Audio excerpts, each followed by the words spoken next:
तुझे कोई नया ज्ञान नहीं दे रहा हूं, वही है पुराना योग। आज मैंने तुझे कहा भक्त होए तू सखा मेरा, इससे श्रेष्ठ भेंट। मैंने यह स्थायी योग आदि में सूर्य से कहा, मनु ने सूर्य से पाया, इक्ष्वाकु मनुष्य गए।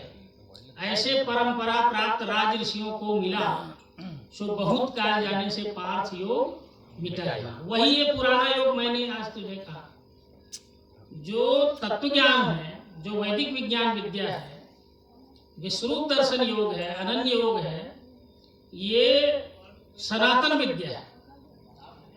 कभी ये पूरी तरह से समाप्त नहीं होता, लेकिन बीच बीच में क्या है, लुप्त प्राय हो जाता है। फिर से इसी पुरातन ज्ञान को नवीन करके प्रदान करने के लिए युगों युगों में अवतार का आगमन होता है, भगवान का आगमन होता है। हम सब इस बात को धर्म ग्रंथों के माध्यम से जानते हैं कि 4 युग में 10 अवतार होते हैं। अवतार का आगमन हमारे भ्रमों का निवारण करने के लिए होता है। संसार में 2 बड़े भ्रम हैं। इस भ्रम का निवारण होना अत्यंत आवश्यक है। एक भ्रम है कि परमात्मा को संसार मानना, जो परमात्मा है उसे ही हम संसार कहते हैं। और दूसरा भ्रम है अवतार को या भगवान को ही परमात्मा मान लेना। बस परमात्मा यही है, भगवान कृष्ण परमात्मा है, भगवान राम परमात्मा है। परमात्मा कोई दूसरी चीज नहीं है। भगवान राम हमारे समक्ष आकर के खड़ा हो जाए, भगवान कृष्ण हमारे समक्ष आकर के खड़ा हो जाए, तभी हम उनको दर्शन मानेंगे, अन्यथा परमात्मा दर्शन होना संभव नहीं है। ये 2 बड़े भ्रम है दुनिया में। इस भ्रम का निवारण हो जाना बहुत जरूरी है। जासु कृपा अस भ्रम मिट जाई, गिरजा सोई कृपा विरह। कौन सा भ्रम? रजत सीप में भास जिम यथा भानु कर वार, यदप मृषाति हूँ काल सोई भ्रम सकत को तार। जासु कृपा अस भ्रम मिट जाई।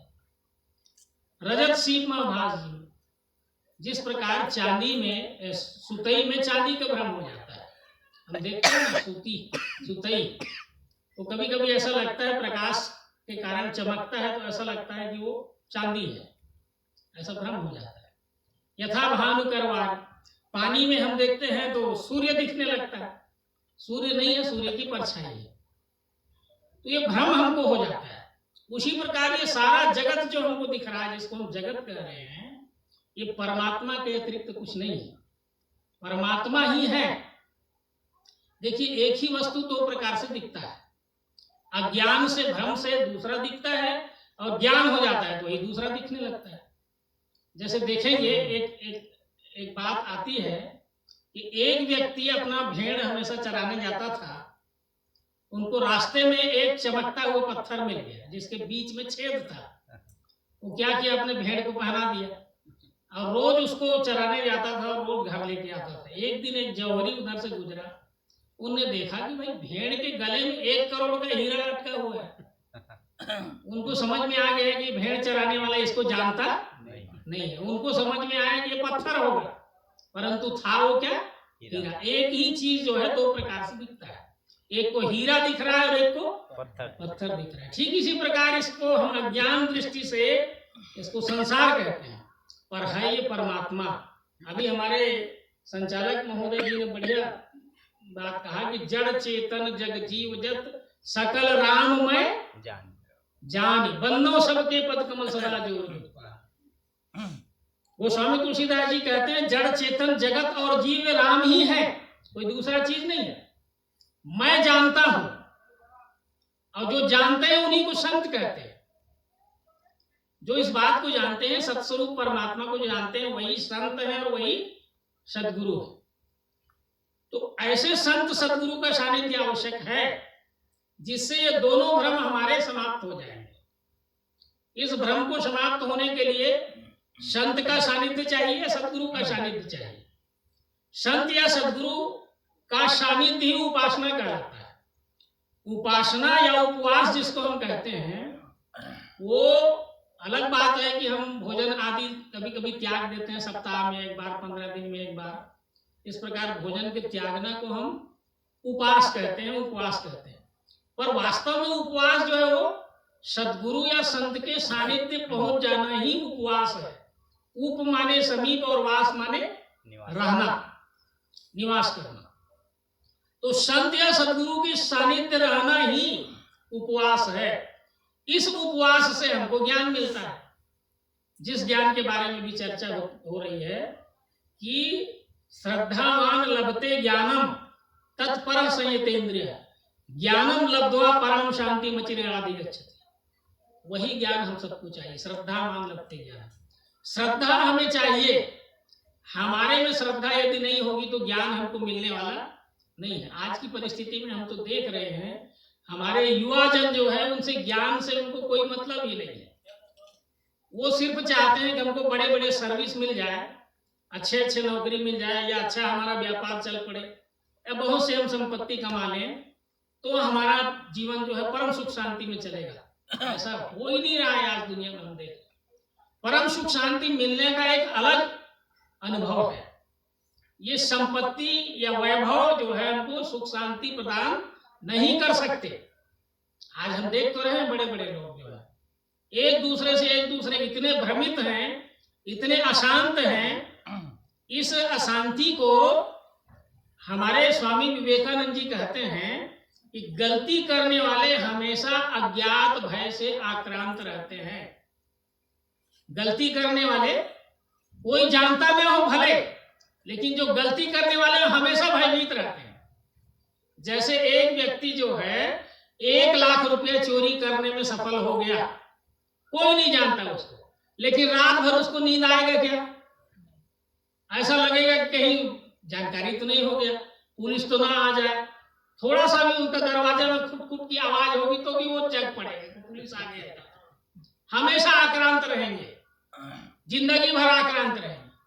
इसी प्रकार की हमारी स्थिति है कि आज हम देखते हैं गलती करके, अनेकानेक प्रकार से गलती करके, भ्रष्टाचार करके दुनिया भर के वैभव कमा लेते हैं, लेकिन हमेशा भयभीत रहते हैं। और आज बड़े बड़े लोगों की स्थिति हम देख रहे हैं। तो उस ओर हमारी प्रवृत्ति ज्यादा हो रही है, जबकि सुख शांति का एक ही मार्ग है, श्रद्धावान लभते ज्ञानम तत्पर संयतेन्द्रिय। जब हमको ज्ञान प्राप्त होता है तो हमारी इंद्रियां हमारे कंट्रोल में रहती है। तत्पर संयतेन्द्रिय, इंद्रियां कंट्रोल में हो जाती है। उसके बाद परम सुख शांति का अनुभव होता है। ज्ञानम लब्ध्वा परम शांति मचिरादि गच्छति। जब ज्ञान प्राप्त हो जाता है तभी परम सुख शांति मिलती है।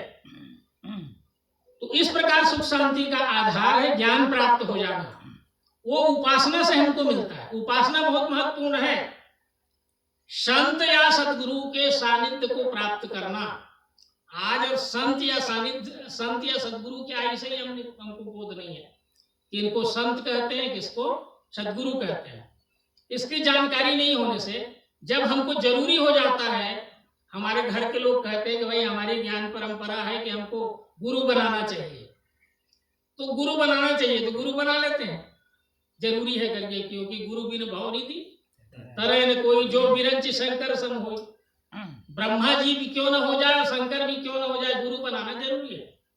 तो इसलिए गुरु बना लेते हैं, पर गुरु कहते किसको है इसका बोध नहीं है। अभी हमारे बीच रखा गया कि तद पद त्वम पद लय करे जानो सदगुरु सोय, कन फूका तद पद कथे सो सदगुरु नहीं होय, तद पद त्वम पद लय करे जानो सदगुरु को सोय। ये तो इतने गूढ़ शब्द हैं। तद पद क्या है और त्वम पद क्या है, इसका भी हमको पता नहीं है। बड़े बड़े विद्वान तद पद त्वम पद का अर्थ नहीं जानते, हम भी नहीं जानते थे। रात दिन रामचरितमानस पढ़ते थे, गीता पढ़ते थे और अन्य धर्म ग्रंथ पढ़ते थे, पर तद पद किसको कहते हैं, त्वम पद किसको कहते हैं, इसका पता नहीं था। आज हमको बोध हो गया निश्चित रूप से तद पद त्वम पद क्या कहते हैं, किसको कहा जाता है। 80 पद में उसका लय होता है, तत्त्वम 80। त्रिपुटी योग कहते हैं इसको, वैदिक परंपरा में त्रिपुटी योग। तद पद त्वम पद 80 पद, क्षर अक्षर पुरुषोत्तम, सगुण निर्गुण परमात्मा, माया ब्रह्म परम ब्रह्म, ये त्रिपुटी योग कहा जाता है। ये 3 फुट 2 फुट जो है अलग अलग जो माना जा रहा है, तत्पद माने सगुण साकार और तुम पद माने निर्गुण निराकार। इसी बात को तो देख करके संत कबीरदास जी कहते हैं कि चलती चक्की देख के दिया कबीरा रोए, दो पाटन के बीच में साबुत बचा न कोई। ब्रह्म के दो स्वरूप हैं, ब्रह्म दो नहीं है। ब्रह्म के दो स्वरूप हैं, सगुण साकार और निर्गुण निराकार। एक व्यक्ति सगुण साकार मानता है, एक पार्टी सगुण साकार मानता है, एक पार्टी निर्गुण निराकार मानता है परमात्मा। पर मानता बस है, जानता नहीं है। अगर जाना जाए तो धीरे धीरे सगुण साकारवादी निर्गुण निराकार की ओर आगे बढ़ेंगे, और निर्गुण निराकारवादी कहेंगे कि सगुण बिन निर्गुण लकी न परे, चाहे पची पची क्यों न मरे। सगुण के बिना निर्गुण नहीं लखा जा सकता, सगुण के बिना निर्गुण को नहीं जाना जा सकता। पहले सगुण जाना जाएगा, फिर निर्गुण जाना जाएगा, फिर सगुण निर्गुण दो नहीं है। दृश्य साकार वही है निराकार भी वही, दोनों का धाम भी है वो, उसको सर्व है कहा। एक ही वस्तु में जानो कल्पित बात ही है, निज रूप लखाने को वेदों में कल्पना की। संत तुलसीदास जी कहते हैं कि जो तीन पद हैं, को कह सत्य झूठ कह को युगल प्रबल करि माने, तुलसीदास परिहरिय तीन ब्रह्म तब आपन पहचाने। कितने गुढ़ार्थ बात उन्होंने कह दी। को कह सत्य झूठ कह को, कोई कहते हैं परमात्मा सत्य है, कोई कहते हैं झूठ है। परमात्मा के दो स्वरूप हैं, एक सत्य स्वरूप, एक झूठ स्वरूप। झूठ स्वरूप का अर्थ दूसरा है। झूठ का अर्थ यहाँ कुछ नहीं है ऐसा नहीं होता। झूठ का अर्थ होता है, यहाँ अर्थ जो है झूठ का अर्थ है परिवर्तनशील, बदलता हुआ स्वरूप। ये ऐसा है, आज ऐसा नहीं रहेगा, कल ऐसा नहीं रहेगा। आज हम ऐसे हैं, कल ऐसा नहीं रहेंगे, एक मिनट एक सेकंड बाद भी ऐसे नहीं रहेंगे। हर चीज बदलता जाता है, इसलिए इसको झूठ कहते हैं। बदलता हुआ स्वरूप के नाम से झूठ कहा जाता है। लेकिन इस झूठ को भी भगवान श्री कृष्ण क्या कहते हैं?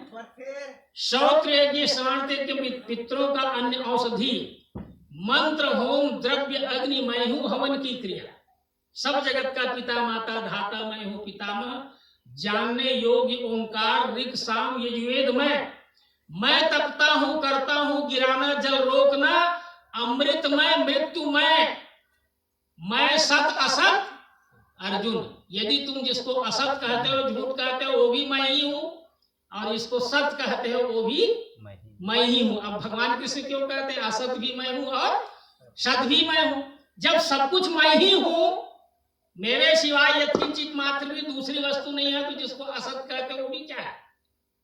जैसे हम कहते हैं मृगजल असत है, कहते हैं ना मृगजल असत है। क्यों असत है भाई मृगजल? उसमें वैसा दिखने की परंपरा है, दिखने का उसमें स्वभाव है उस प्रकार का। जब सूर्य की किरणें रेती में पड़ती है, रेत में पड़ती है, तो उस प्रकार चमकता हुआ दिखाई देता है। उसमें दिखने की स्वभाव है, प्रकृति है। हमने उसको पानी मान लिया तो गलती उसकी थोड़ी है। गलती किसकी है? देखने वाली गलती। हमारी गलती है कि हम ऐसा देख रहे हैं। पानी नहीं है वो पानी हम देख रहे हैं, चांदी नहीं है उसको चांदी हम देख रहे हैं, तो गलती तो हमारी है, उसमें गलती थोड़ी, उसमें दिखने का स्वभाव है। तो कोई चीज जिसको हम बदलता हुआ स्वरूप को हम असत कह देते हैं, असत नहीं है। लेकिन चलो भाई वो असत भी है मान लिया जाए और सत भी है मान लिया जाए, तो मैं सत असत अर्जुन, मैं ही सत हूं और मैं ही असत हूं। जिसको झूठ कहते हो भी मैं हूं और जिसको सत कहते हो भी मैं हूं। मत्तः परतरम नान्यत् किंचित् अस्ति धनंजय, मयि सर्वम इदं प्रोतम श्रोत्रे मणिगणः। मेरे से सिवाय यत्किंचित मात्र भी दूसरी वस्तु नहीं है, संपूर्ण विश्व में मैं ही मैं भरा हूं।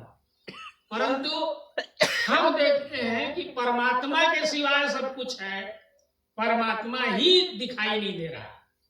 ऐसा हमको लगता है। हम भले अनुमान से कह दें भाई परमात्मा के बिना कोई जिंदा नहीं रह सकता, परमात्मा नहीं होता तो ये वायु नहीं चलता, परमात्मा नहीं होता तो ये जो है आकाश कहाँ टिकता, ये सूर्य चंद्र तारे नक्षत्र कैसे चल रहे हैं, परमात्मा की कृपा से चल रहे। तो कृपा से चल रहे है कहाँ वो परमात्मा जिसकी कृपा से चल रहा है?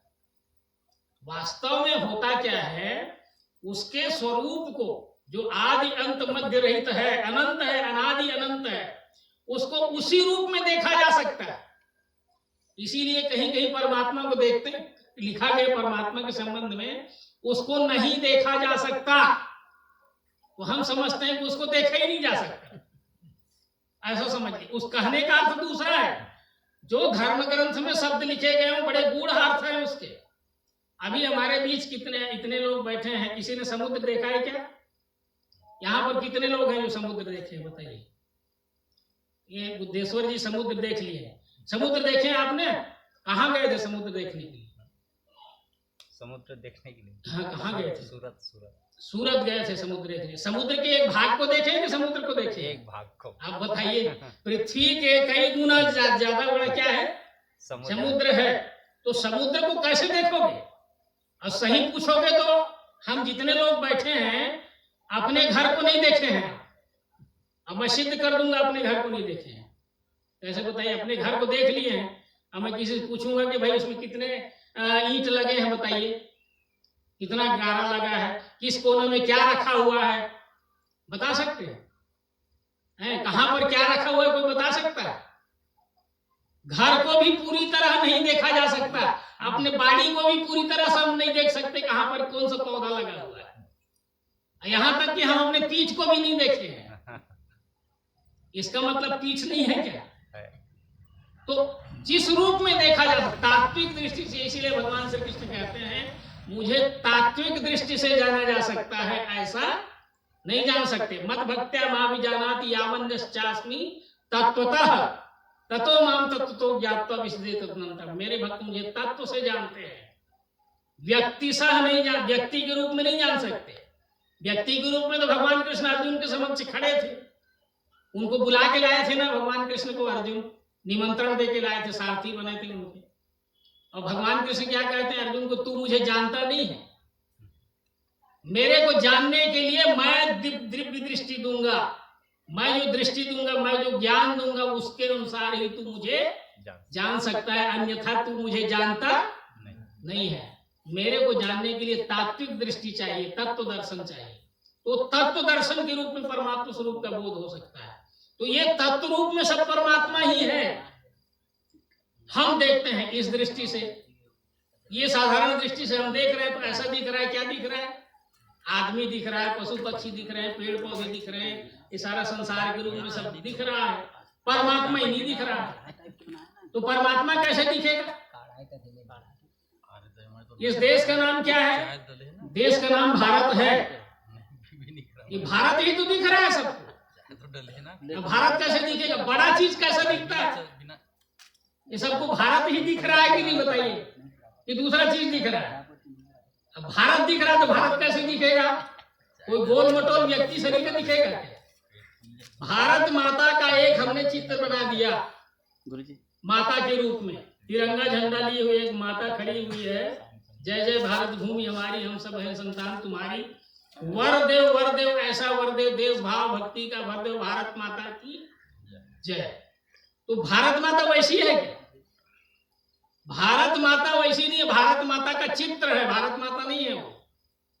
भारत माता का चित्र है। विश्व का एक ग्लोब रखा जाता है। गुरुजी लोग पहले ग्लोब रखते थे, गोल पिंड शरीर का टेबल में रखते थे।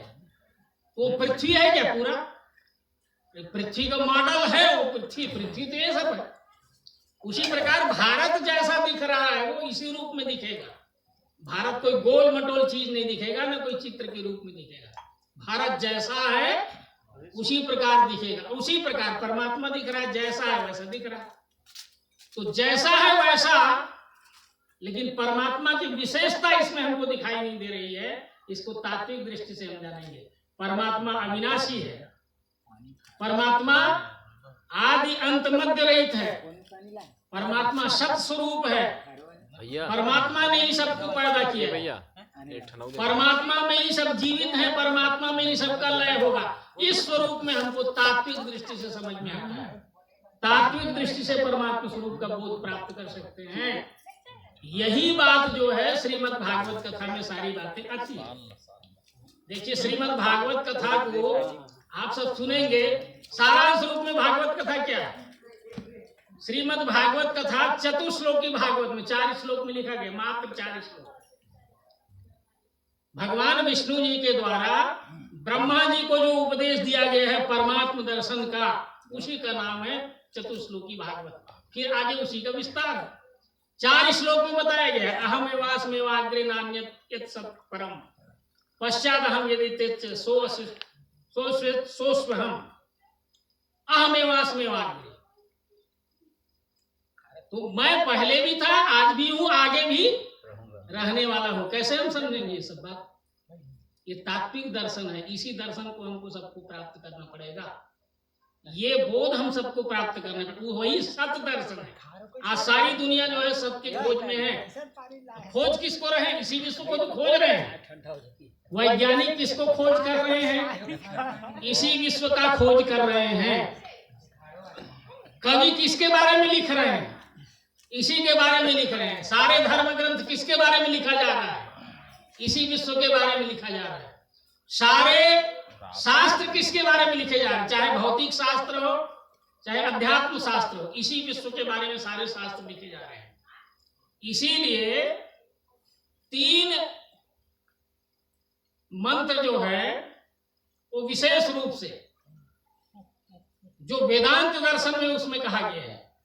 पहला सूत्र है उसका अथातो ब्रह्म जिज्ञासा। अब ब्रह्म को जानने की जिज्ञासा करते हैं, ब्रह्म को जानने की इच्छा करते हैं सात्विक श्रद्धावान मुमुक्षु के द्वारा। तो ब्रह्म क्या है? दूसरे सूत्र में बताया गया है जन्माद्यस्य यतः। बस ब्रह्म की परिभाषा हो गई। जन्माद्यस्य यतः, जिसमें सबका जन्म होता है, जिसमें सब जीवित रहते हैं और जिसमें सबका विलय हो जाता है, वही ब्रह्म है। ये ब्रह्म की व्याख्या है। यतो आईमानि भूतानि जायन्ते येन जातानि जीवन्ति यत् पर्यन्तं विषम विसन्ति तद् ब्रह्मेति तद् जिज्ञासा। जिसमें सब पैदा होते हैं। अब किसमें सब पैदा होते हैं? इसी विश्व में सब पैदा होते हैं। क्या पैदा नहीं होता? मनुष्य इसी विश्व में पैदा होता है। वृक्ष वनस्पति कहाँ पैदा होते हैं? जीव जंतु कहाँ पैदा होते हैं? इसी विश्व में सब पैदा होते हैं। इसी विश्व में सब जीवित रहते हैं और इसी विश्व में सब विलय हो जाते हैं। इसीलिए विश्व को एक समुद्र का रूपक बताया गया। जैसे समुद्र में अनेक लहर पैदा होते हैं, कुछ समय लहराते हैं और उसी समुद्र में लय हो जाते हैं। ठीक इसी प्रकार हम सब लहर हैं, इसी विश्व में पैदा हुए, इसी विश्व में रहेंगे, इसी विश्व में लय हो जाते हैं। अखंड मंडलाकारं व्याप्तम येन चराचरम तत्पदम दर्शितम येन तस्मै श्री गुरुवे नमः। अखंड मंडलाकार गति से चराचर सृष्टि घूम रही है। जैसे एक उदाहरण दिया गया रामचरितमानस में, बहुत बढ़िया। निर्गुण ब्रह्म सगुण भय कैसे, जल हिम वाष्प बिलग नहीं जैसे। जैसे उदाहरण बढ़िया समझाया गया। यहाँ एक बर्फ का बड़ा सिल्ली ला के रख दीजिए, बड़ा टुकड़ा ला के रख दीजिए बर्फ का। अभी नाम क्या है उसका? बर्फ नाम है। देखते देखते बर्फ मर जाएगा तो जन्म काहे का हो जाएगा? देखिए, जन्म मृत्यु एक साथ चल रहा है। बर्फ मर गया तो पानी का जन्म हो गया। उसको किसी पात्र में ले जाकर के नीचे से आग जलाएंगे तो पानी भी मर जाएगा कि नहीं मरेगा? क्या बन जाएगा वो? वाष्प बन जाएगा। अब वाष्प धीरे धीरे ठंडी होगी तो फिर पानी, और ज्यादा ठंडी हुई तो मरा क्या चीज उसमें? अखंड मंडलाकारम व्याप्तम येन चराचरम तत्पदम दर्शितम येन तस्मै। यही तो बताया गया है इस मंत्र में। रोज हम बोलते हैं पूजा करने के समय, अखंड मंडलाकार इस चराचर विश्व में जो परमात्म तत्व व्याप्त है उसका जो दर्शन करा दे वही सदगुरु है, वही संत है। जैसे हमारे समक्ष ये नारियल रखा हुआ है, परमात्मा को हम अनादि अनंत कहते हैं। इसका परमात्मा के क्या है? नारियल का आदि अंत नहीं पा सकते हम। ये नारियल है, अभी इसको नारियल कह रहे हैं। इसके पहले क्या था? ये नारियल के पेड़ में पुष्प के रूप में था। ये फल है, नारियल का फल है, पुष्प के रूप में था। पुष्प कहां से आया?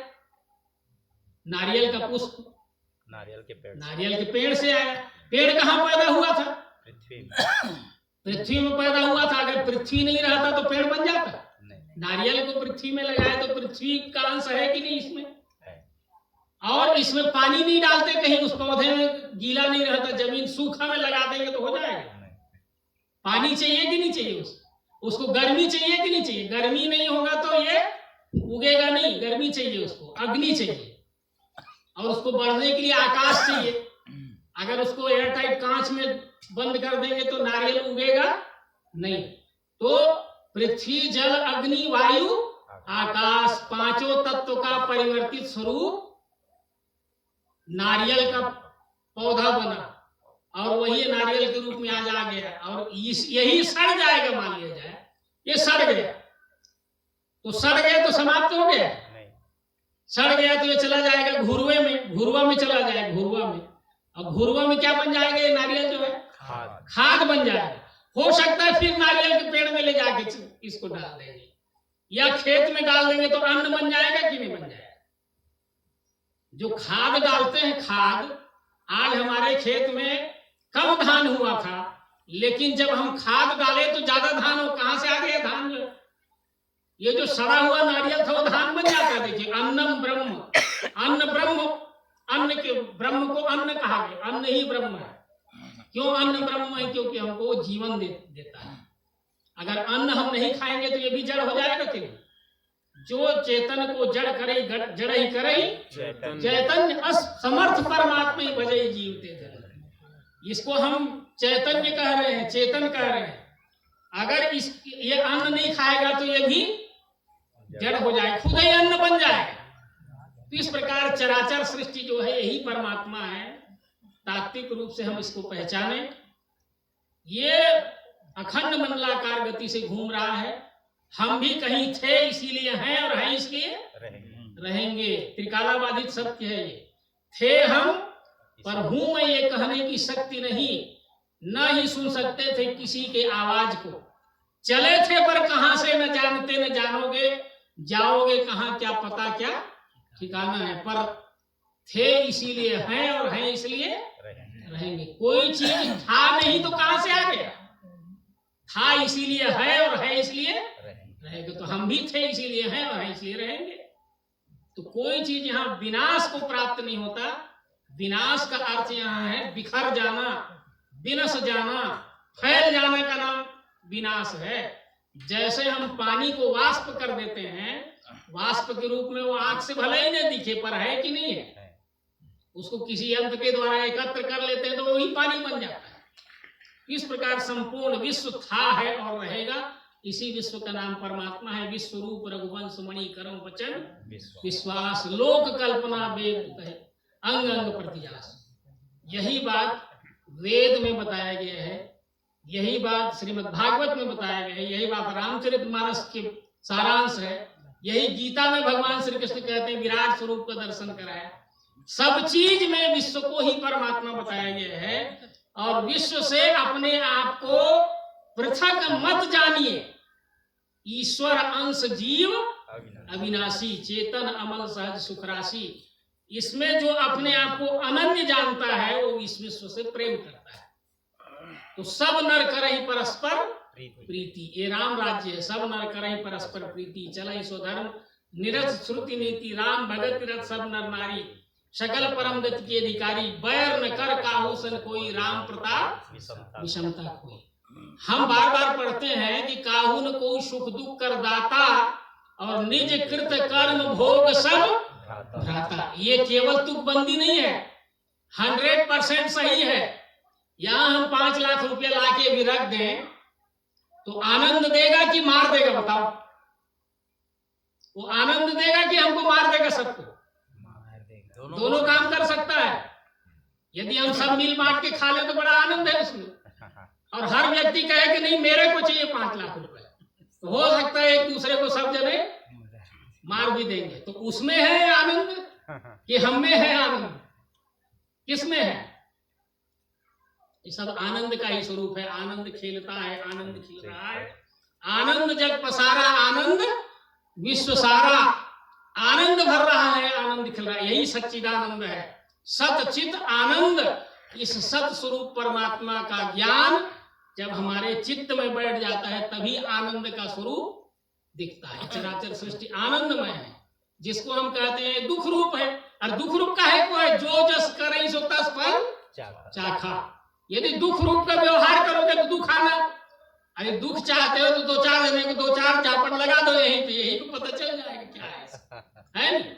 और सबसे प्रेम करके देखिए। दो प्रकार के गीत लिखे गए हैं, सबसे कर ले प्रीत जगत में कोई नहीं पराया है, तुझ में राम मुझ में राम सब में राम समाया है। और जगत की झूठी देखी प्रीत, भाई बंधु सुत कुटुंब कबीला क्या दारा क्या मीत, जगत की झूठी देखी प्रीत। अगर जगत की झूठी देखी प्रीत, घर में जाके कहना कि लड़के को तुम्हारा प्रेम जो है झूठा है, पत्नी को कहना तुम्हारा प्रेम झूठा है, लड़की को कहना तुम्हारा प्रेम झूठा है, तो वो क्या कहेगी? तुम्हारा प्रेम झूठा है, तो फिर लड़ाई झगड़ा आज ही से शुरू हो जाए। तो लड़ाई झगड़ा कौन कर रहा है? हम ही कर रहे हैं।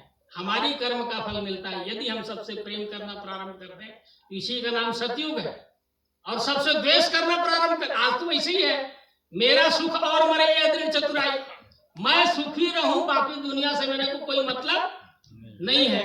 तो सुखी रहने के लिए जाओ चंद्रमा में आपको भेज देते हैं, खेती करते रहना अकेला वहीं पे, कोई आदमी नहीं रहेगा तो आनंद मिल जाएगा।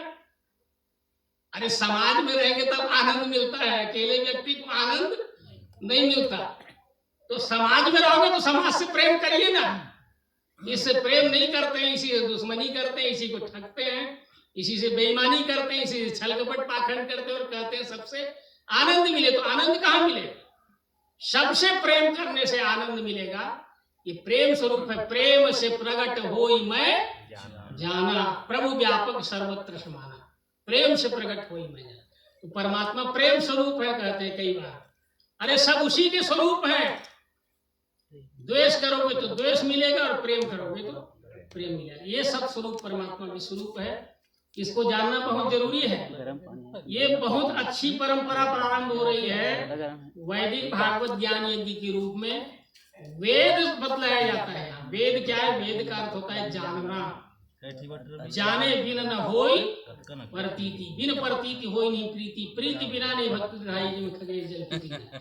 जाने बिना विश्वास नहीं होगा, और विश्वास नहीं होगा तो प्रेम नहीं होगा, और प्रेम नहीं होगा तो सेवा नहीं होगी, और सेवा नहीं होगी तो आनंद नहीं मिलेगा।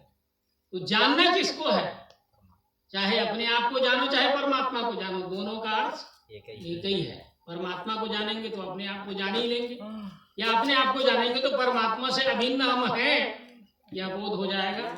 तो आज इतना ही कह करके अपनी वाणी को मैं पूर्ण विराम देता हूँ। बोलिए सद्गुरु भगवान की जय, विश्व रूप परमात्मा की जय, सनातन धर्म की जय। ये बहुत अच्छी बात